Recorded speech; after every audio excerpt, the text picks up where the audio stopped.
Olá, estudantes do segundo ano do ensino médio. Estamos aqui ao vivo para conversar. A galera que escolheu aquele itinerário lá, Corpo, Saúde e Linguagens. Hoje a gente vai conversar sobre as diferentes linguagens da arte.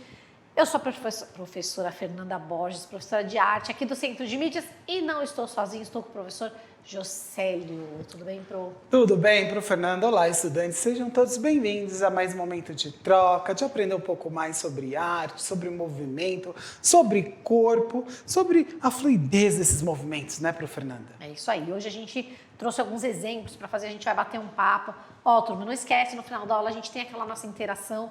Tô super afim de te conhecer. Se você estiver em sala de aula, clica aí que a gente vai ver a sala de aula inteira e vai bater um papo. Então, hoje, diferentes linguagens da arte. O objetivo dessa aula é que vocês reconheçam e experimentem o corpo em movimento enquanto veículo para produzir sentidos.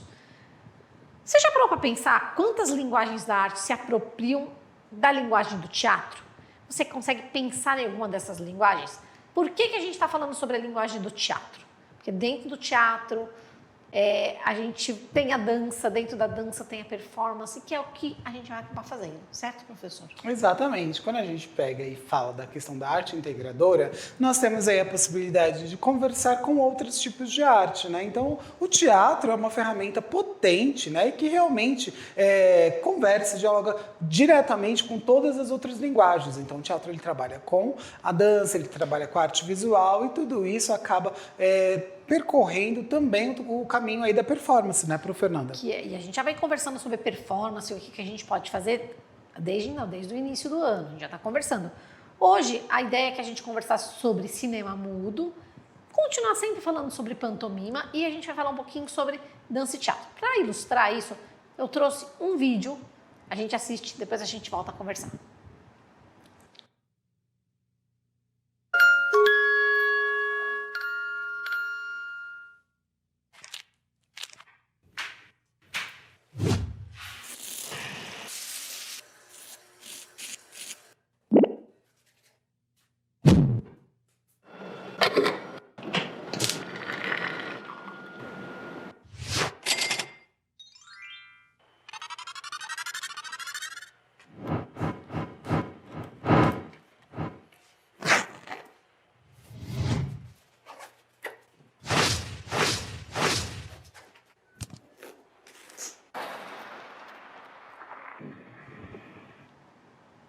E aí, professor, você curtiu? O que você achou desse vídeo aí?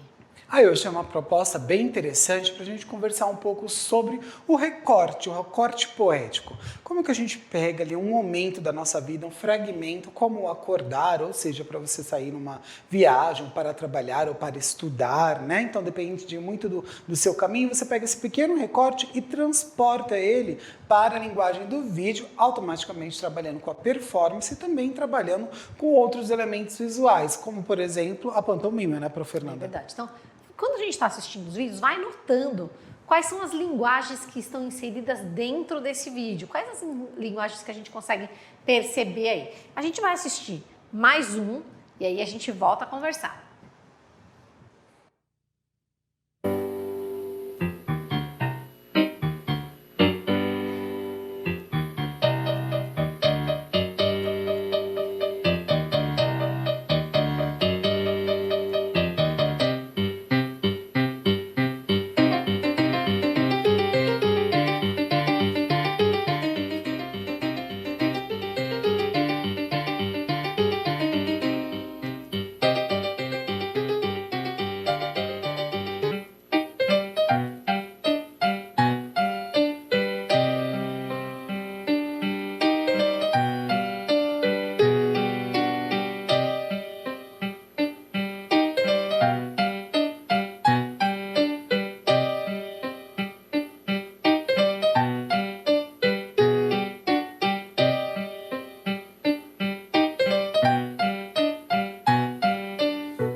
Duas propostas. A ideia foi meio que trazer duas propostas de cinema mudo.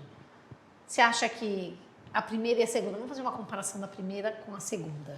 Olha, eu achei interessante que assim, essa segunda também traz uma proposta relacionada à questão do recorte, né? Um recorte do nosso dia a dia, da contemporaneidade, né? De como eu acordo, de como eu vou me deitar, como eu me relaciono com o meu espaço, com a minha casa, né, onde eu estou.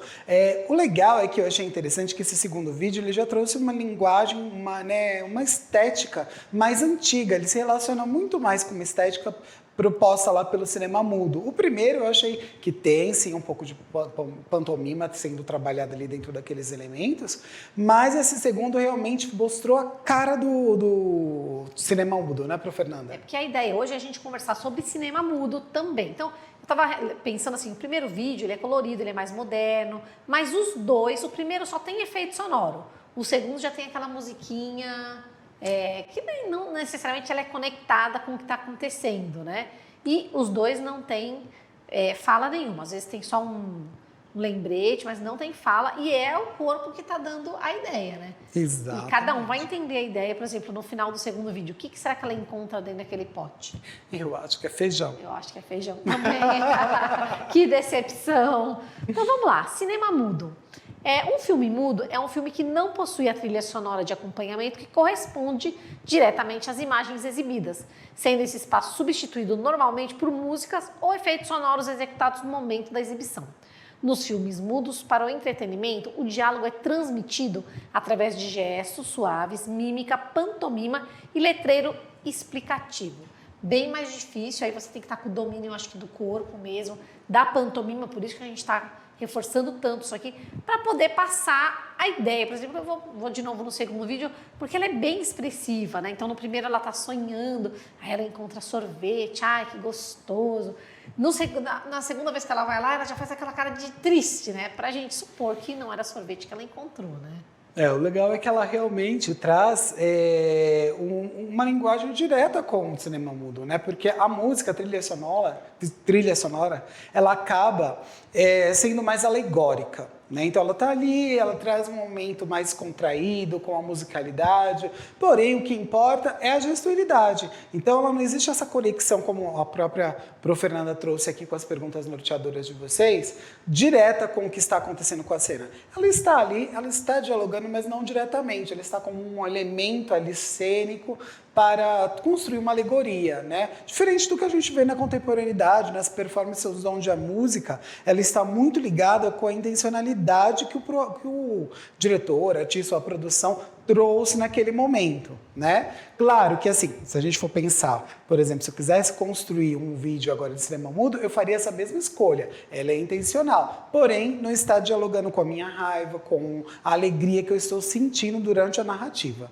E o importante, turma, de tudo isso que a gente está falando, isso, o importante é você saber que existe. A hora que você for montar a sua performance, você vai ter várias ideias, várias caixinhas aqui dentro que você pode tirar. A escolha final da performance é sua. Se quer fazer estilo cinema mudo, preto e branco, de figurino, que a gente vem conversando, é sua. Mas o importante é que você tenha esse repertório, né, professor? São ferramentas, né? Como a gente disse na aula anterior, são ferramentas que a gente vai compondo a nossa maleta de ferramentas aqui dentro, né? Nosso cérebro, nosso repertório cultural e pessoal, né? E também o nosso repertório acadêmico. E aí a gente ativa aí essas ferramentas de acordo com a minha necessidade. Se eu quero ou não fazer um cinema mudo dentro da minha performance, depende tudo da minha intencionalidade. Isso aí. Durma, para continuar nossa aula, eu vou deixar 2 perguntas disparadoras aí para a gente conversar durante a aula.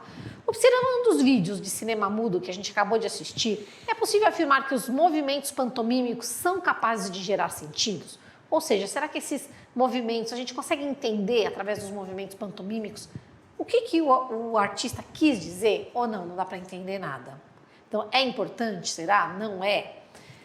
Que outros elementos cênicos você conseguiu averiguar nesses vídeos? A gente já conseguiu ver pelo menos os efeitos sonoros. Sim, nós temos elementos sonoros, figurinos, a iluminação, né? São já algumas propostas ligadas às linguagens que temos relacionadas ao teatro. Tem um registro através do vídeo, a gente começa a perceber também a inclusão de elementos que constituem a temática, né? Os objetos que são escolhidos. Por que foi escolhido em algum determinado momento um copo, um celular, um vídeo, um pote, uma geladeira? Então a gente começa a construir a cenografia relacionada à nossa narrativa. É verdade, a questão tecnológica também não fica de fora, né? Você fazer um mini-filme mudo, hoje em dia, precisa de muita tecnologia. Olha que coisa engraçada, né? Que coisa. Não tem como fugir, né? Porque, e que bom que nós temos essa possibilidade dentro do nosso processo criativo, né? Hoje, cada vez mais, o processo de edição, ele está de mais... propõe uma acessibilidade muito maior, né, pro Fernando? É verdade. Então, a gente agora vai continuar a nossa aula. Vou passar um vídeo, outro discurso, e aí a gente volta a conversar.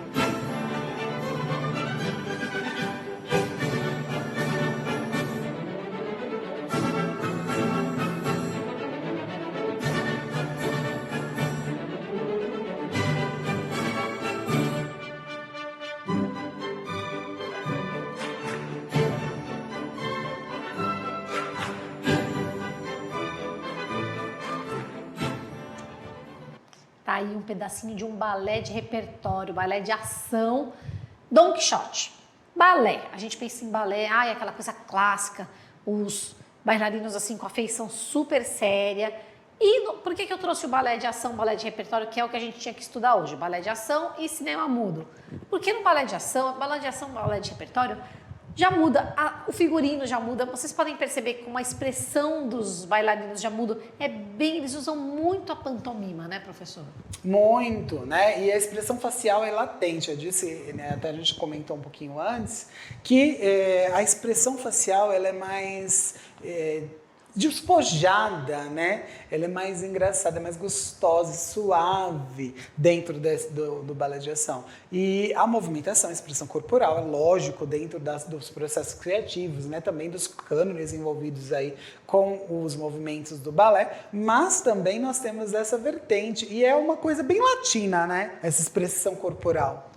Facial, digo. Eu acho que pra gente é fácil, né? Acho que dizem os estudos que países mais frios, tipo a Suíça, por exemplo, eles são mais fechados, tem mais dificuldade, então é mais treino. Eu li isso quando eu estava fazendo pesquisa sobre balé, e aí tinha que estudar sobre os balés internacionais, e aí o pessoal ficava mais no pé. E aqui no Brasil não, os bailarinos brasileiros já se dão super bem com essa questão, porque já é próprio nosso, né? Mais quente, mais aberto, né? Isso é interessante da gente pensar também.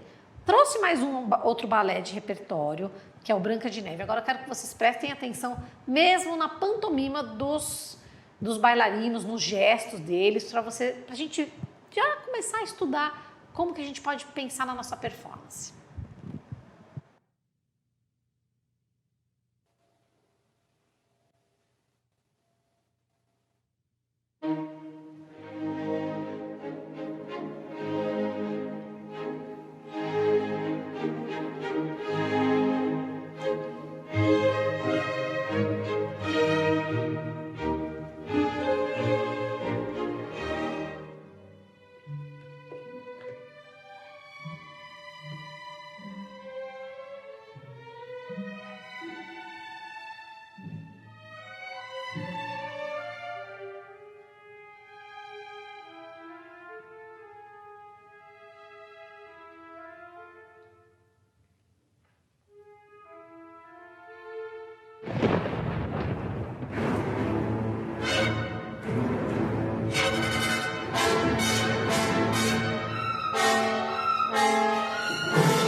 Olha só como esse balé, o Branca de Neve, que está no YouTube integral, se vocês quiserem assistir, tá? Ele é forte, ele é marcante os movimentos, a expressão facial dos atores, né? Como é diferente de um balé clássico. Quem me acompanha, tá na rede estadual desde os anos finais, sabe que no 7º ano a gente estudou bastante sobre balé, então a galera sabe bem sobre o que é balé. A gente falou bastante sobre vários tipos de balé de repertório, você pode estudar outros tipos, aí tem o Gisele, Sonhos de uma Noite de Verão, geralmente são teatros, balés teatralizados, é isso.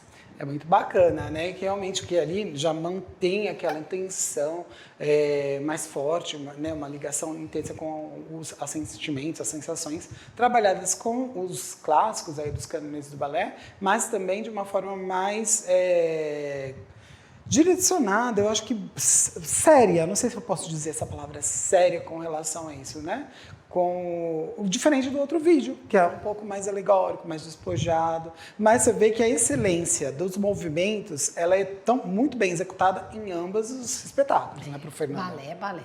Balé não vai conseguir fugir muito desse refinamento do corpo, né? A única coisa que a gente trouxe aqui de diferente realmente é a expressão no rosto. Vale a pena assistir um balé clássico, por exemplo, o Cisne Negro, e aí você vê a diferença de um balé como o Don Quixote, que é mais pantomímico, certo? Então vamos lá, o que é balé de ação? Eu falo balé de ação ou balé de repertório é a mesma coisa, tá, pessoal?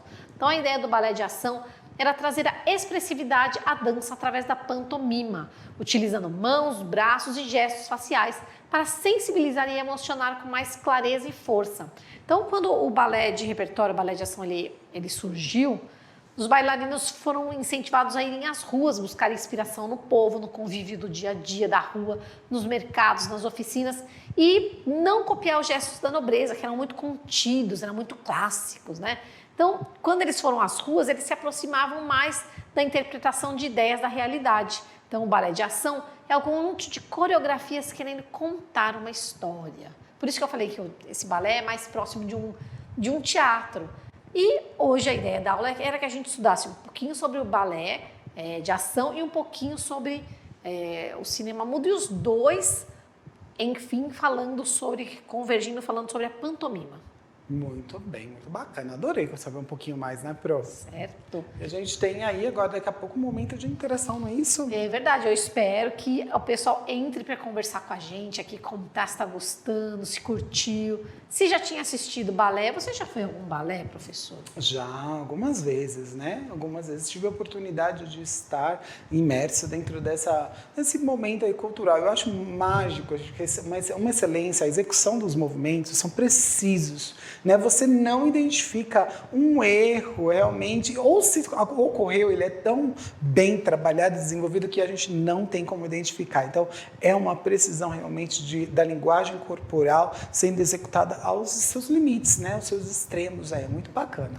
Então, a ideia, quando a gente for trabalhar a nossa performance, é que a gente possa ter vários instrumentos para trabalhar. De repente, por isso que a gente está assistindo balé, está assistindo cinema mudo, está assistindo vários circo, teatro, dança, porque tudo isso vai se encaixar em uma coisa só. Exatamente, que é aquela célula criativa, né, que mostra a célula da performance, não é isso, Prof. Fernando? É isso aí. Bom, nosso tempo acabou. Nós vamos agora aguardar vocês para bater aquele papo gostoso aqui com a gente, contar pra gente o que vocês estão achando. Enquanto isso, eu e o professor Josélio vamos continuar aqui comentando sobre nossos vídeos e o que a gente viu hoje. Vem com a gente na interação, tá? Daqui a pouco. Tchau.